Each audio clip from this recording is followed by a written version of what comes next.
Yeah, good morning, everyone. So, on the derivatives front, there is not much of change from the overall data perspective, as we saw that in yesterday's session, Nifty managed to face some resistance around 25,500 level, where we are seeing that the call rider positions are holding strongly. Once minor liquidation also comes at that strike of the call rider front, then we will see the possible momentum to be get carried forward ahead. While in yesterday's session, the put writer portion which got added up was strongly at 25,400 and 300 strike, where we are seeing that almost around 9 million positions of put writer got added up in these two strikes. So 25,400 will act as the immediate support zone for the Nifty. Once if Nifty spot again goes above in today's session about 25,500 level, then again the buying confirmation will come for the market to stretch to a 25,800 26,000 mark in coming days of a trading session. The major support which we saw in yesterday's session was from the pharmaceuticals in the second half, and the IT and finance space looks positive. While PCROI yesterday closed at 1.16 level, so that is at the stable rate. Once if PCR goes below 0.94 level, then only we might see some profit booking. Till that point of time, positions need to be holded on the positive front, and buy and dip strategy can be initiated with the support of 25,400 to 300 range on the downside basis.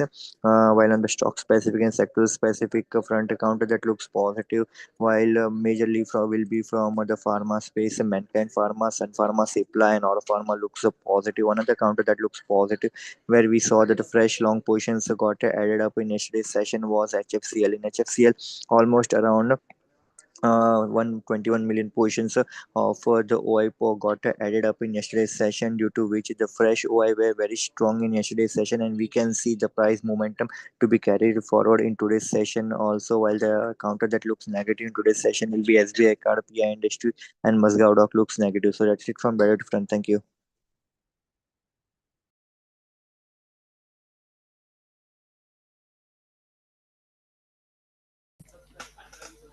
Good morning.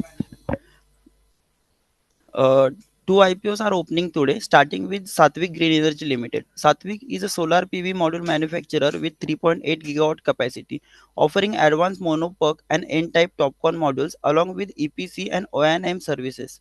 The company plans to expand capacity by adding 1 gigawatt at Ambala by FY26 and 4 gigawatt at its upcoming Odisha facility in FY2026. It also intended to set up a 4.8 gigawatt solar cell manufacturing facility in Odisha, targeted to be operational by FY27. However, risks such as raw material price volatility, intense competition, and dependence on government policies remain key concerns. In comparison with peers, Satvik's 3.8 gigawatt capacity is smaller than Wari Energies and Premier Energies, but ahead of Alpex and Insolation. Its EBITDA margin of 14.8% is below the peer average of 17.8%, but the company stands out with a superior ROE of 63.4% and ROCE of 38.4%. Valuation also appear attractive, with EV by EBITDA at 20 times and PE at 27.6 times, compared to peer average of 27.9 times and 51.9 times. Considering strong growth prospects, superior return ratios, and reasonable valuation, we assign subscribe rating to the IPO. The second IPO is GK Energy Limited. GK Energy Limited is India's largest pure play EPC service provider for solar powered agricultural pump systems. The company mainly operates under the PM Kusum scheme and various state solar programs, offering end-to-end services from survey to maintenance. In peer comparison, GK Energy has delivered the fastest revenue CAGR of 96% during FY 23 to 25 versus the peer average of 77%, along with the superior asset turnover of 2.6 times. It also generates strong return ratios of ROE of 63.7% and ROCE of 47.4%. But its EBITDA margin of 18.2% lags the peer average of 26.7%. The company carries higher leverage, like debt to equity of 1.4 times versus 0.4 times of peers, and valuations are only slightly more reasonable than peers. It's trading at EV by EBITDA of 16.3 times and PE of 23.3 times, compared to peer average of 20.1 time and 26.9 time. While growth visibility remains strong, risk arise from heavy dependence on solar pump EPC, reliance on PM Kusum, weak cash flows, high receivables, and competition from integrated peer with better cost advantages. Accordingly, we assign a neutral rating for this IPO. Thank you.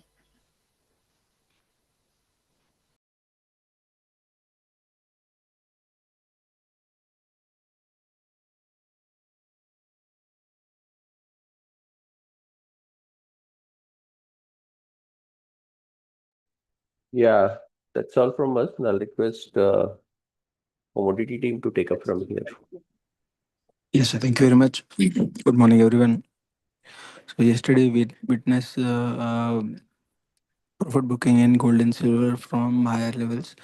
So for today's trading purpose, as long as 1,08,500 is holding, there could be a pullback till 1,09,200 to 1,09,500. So strictly buying with a stop loss of 1,08,500 is recommended. Again, on upside, 9,500 to 600 other zones where we expect selling pressure, and one can sell with a stop loss of 1,09,900. Any closing below 1,08,500, one should be cautious in long positions, and further fresh selling could be expected below 1,08,500 on closing basis. Silver too, a pullback is expected. Can sell around 1,28,200 with a stop loss of 1,29,500. On downside, expected to test 127, 1,27,000, 126,500 on downside. Um, in metals, copper, there could be a pullback, so buying with a stop loss of 899 is recommended. And on upside, 908, 910 are the levels where one can book profits. Also, for trading purpose, can sell around 910 with a stop loss of 915. Zinc, one can initiate a buy with a stop loss of 277. On upside, expected to test 281. And in crude oil, um, upside resistance is at 5,700. So prices are consolidating, trading in a sideways range, but one can initiate a sell at 5,620 with a stop loss of 5,700. And on downside, expected to test the support at 5550, 5,500. In natural gas, similarly, the prices are in consolidation, and as long as 255 is holding, we expect the positive momentum to continue. So on upside again can test 270, but one can trade within this range. That's it from us. Thank you very much.